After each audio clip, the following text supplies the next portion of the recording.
అందరికీ నమస్కారం అండి. 2014లోనే ముఖ్యమంత్రిగా ప్రమాణ స్వీకారం చేసిన నారా చంద్రబాబు నాయుడు గారు ఆనాడే ఉత్తరాంధ్రాన్ని ఉద్ధరించాలనుకున్నారు. ముఖ్యంగా విశాఖపట్నాన్ని ప్రపంచ పటంలోనే ఏఐ గ్లోబల్ హబ్గా విశాఖపట్నాన్ని మ్యాప్లో పెట్టాలని చెప్పి సంకల్పించారు. విజన్ 2047లో భాగంగా ఉత్తరాంధ్రాన్ని అన్ని రకాలుగా ముందుకు తీసుకెళ్ళాలి, అభివృద్ధి పదంలోకి తీసుకెళ్ళాలి అని చెప్పి ఆనాడే నారా చంద్రబాబు నాయుడు గారు సంకల్పించారు. ఆ రోజే గూగుల్ డేటా సెంటర్కి నాంది పడటం జరిగింది. అనేక రాయితీలు ఇవ్వటం జరిగింది. జీవో నెంబర్ 9, జీవో నెంబర్ 15 విడుదల చేయటం జరిగింది. యువత భవిష్యత్తు గురించి ఆలోచించి అనేక వేల ఉద్యోగాలు డేటా సెంటర్ వస్తే కనుక ఖచ్చితంగా వస్తాయి అని చెప్పి ఆనాడు నారా చంద్రబాబు నాయుడు గారు సంకల్పించడం జరిగింది. అనుకోకుండా 2019లో వైసీపీ ప్రభుత్వం ముందుకొచ్చింది. ఉత్తరాంధ్రాని సర్వనాశనం చేసింది. నారా చంద్రబాబు నాయుడు గారు తీసుకొచ్చిన డేటా సెంటర్ని, గూగుల్ డేటా సెంటర్ని కాల రాసేసింది. వైజాగ్ని గంజాయిగా ప్రదేశంగా మార్చేసింది. ఉత్తరాంధ్రాని కబ్జాల కోరుగా, భూ కబ్జాల మయం చేసేసింది. కిడ్నాప్కు నిలయంగా చేసేసింది. బ్లాక్ మనీకి అడ్డాగా మార్చేసింది. లిక్కర మాఫియాకి అంకురార్పణ చేసింది. ప్రజల్ని భయభ్రాంతుల్ని చేశారు. అలా 2019 నుంచి 2024 వరకు ఉత్తరాంధ్రాని, ముఖ్యంగా విశాఖపట్నాన్ని సర్వనాశనం చేసి ఎంపీ కుటుంబాలే కిడ్నాపులకి గురైన పరిస్థితులకి తీసుకొచ్చింది. మళ్ళీ 2024లో ముఖ్యమంత్రి అయిన తర్వాత నారా చంద్రబాబు నాయుడు గారు మళ్ళీ ఉత్తరాంధ్ర బాట పట్టడం జరిగింది. ఉత్తరాంధ్రాని ఆర్థిక రాజధానిగా ఏమైనా సరే నిలబెట్టాలి అని చెప్పి సంకల్పించారు.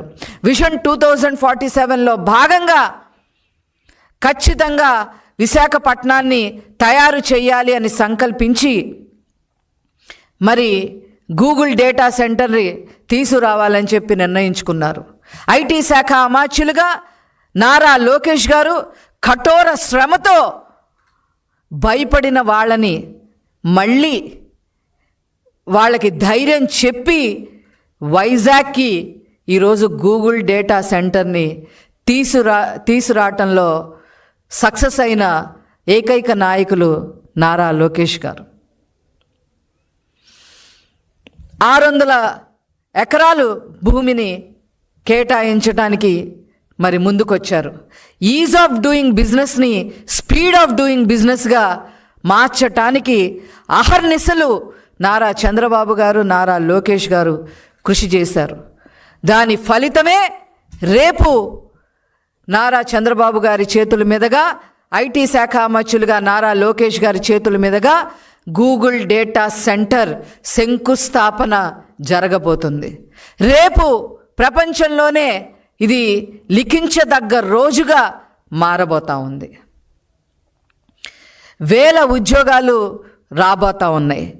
యువతకి ఒక భవిష్యత్తుని చూపించటానికి బాటలు వేయడం జరిగింది. ఒక 1 గిగావాట్ హబ్గా రేపు వైజాగ్లో గూగుల్ డేటా సెంటర్ రాబోతా ఉన్నాయి. సబ్మెరీన్లో మరి అండర్ కేబుల్స్ రాబోతా ఉన్నాయి. అమెరికా నుంచి ఆస్ట్రేలియా వరకు మొత్తం డేటా ఈరోజు విశాఖపట్నంలో ప్రవహించడానికి సన్నాహాలు చేసుకుంటా ఉంది. అంతేకాకుండా అక్కడ మరి క్లౌడ్ ఆపరేషన్ తెలిసిన వాళ్ళకి, ఏఐ తెలిసిన వాళ్ళకి, అదేవిధంగా మెషిన్ లెర్నింగ్ ఇంజనీరింగ్ తెలిసిన వారికి, డేటా సైంటిస్టులకి, సైబర్ సెక్యూరిటీ స్పెషలిస్టులకి, అదేవిధంగా నెట్వర్క్ టెక్నీషియన్లకి, ఫెసిలిటీ మేనేజ్మెంట్ తెలిసిన వారికి, అదేవిధంగా సర్వీసెస్ అందించే వాళ్ళకి, సర్వర్ మ్యానుఫ్యాక్చరింగ్ సర్వీసెస్ అందించే వారికి, కూలింగ్ టెక్నాలజీ సర్వీసెస్ తెలిసిన వాళ్ళకి, అట్లాగా ప్రత్యక్షంగా పరోక్షంగా దాదాపు 30,000 ఉద్యోగాలు రేపు యువతకి రాబోతా ఉన్నాయి. ఇది ఇలా ఉంటే ఈ గూగుల్ సెంటర్ రావటానికి వీలు లేదు అని చెప్పి ఈ వైసీపీ అరాచక పార్టీ, ఈ వైసీపీ దోపిడీ పార్టీ చనిపోయిన రైతుల పేరు మీద భూసేకరణ జరగటానికి వీల్లేదు అని చెప్పి కోర్టుల్లో పిటిషన్లు వేయటం జరిగింది. ఇది పర్యావరణానికి అడ్డుగా నిలుస్తుంది ఈ గూగుల్ డేటా సెంటర్ అని చెప్పి పిటిషన్లు వేయటం జరిగింది. అంతేకాకుండా రాయితీలు ఇవ్వటానికి వీలు లేదు అని చెప్పి మా ప్రభుత్వంపై విరుచుకు పడటం జరిగింది. కోర్టు మెట్లెక్కడం జరిగింది. ఒక దశలో గూగుల్ డేటా సెంటర్ని ఇదో పెద్ద గోడౌనా అని చెప్పి మాట్లాడటం కూడా జరిగింది. వీటన్నిటికీ చర్మగీతం పాడే విధంగా కోర్టు వాళ్ళకి అక్షంతులు వేయటం జరిగింది. చాలా తీవ్రంగా వాళ్ళని పరిగణించడం జరిగింది. కోర్టు చాలా తీవ్రంగా వాళ్ళకి మొట్టికాయలు వేయడం జరిగింది. పెట్టుబడిదారులకి రాయితీలు ఇవ్వకపోతే ఎవరు ముందుకొస్తారు అని చెప్పి వైసీపీని ప్రశ్నించడం జరిగింది. కోర్టు వైసీపీనే ప్రశ్నించడం జరిగింది. ఇంకా ఏమీ చేసేది లేక ఇప్పుడు క్రెడిట్ చోరీకి పాల్పడుతూ ఇది ఎప్పుడో వచ్చింది, ఆ రోజే వచ్చింది, మేము ఆ రోజే చేశాము అని చెప్పి ఆ గుడివాడ అమర్నాథ్, ఆ కోడిగుడ్డు మంత్రి మాట్లాడటం మొదలుపెట్టాడు. రేపు శంకుస్థాపన అయిన తర్వాత కూడా ఖచ్చితంగా ప్రెస్ మీట్ పెట్టడం జరుగుతుంది.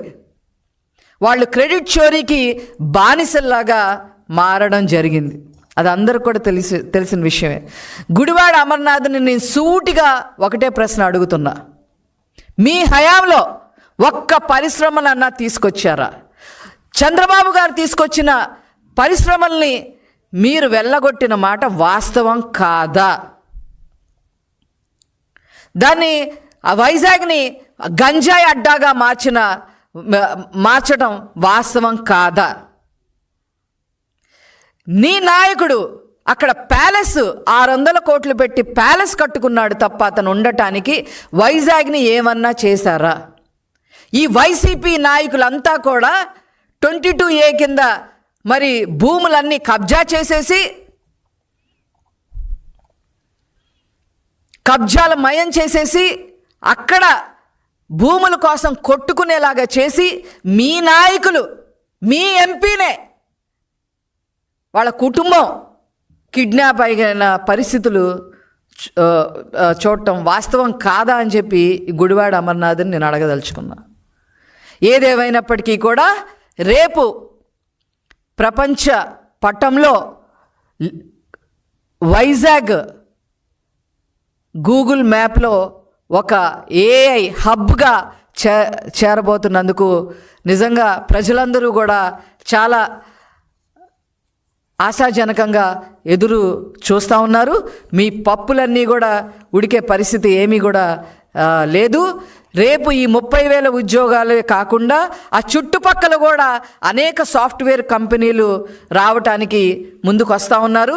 అవన్నీ కూడా ఖచ్చితంగా నారా లోకేష్ గారు ఐటీ శాఖ మచ్చులుగా అవన్నీ కూడా ట్యాప్ చేయడం జరుగుతుంది.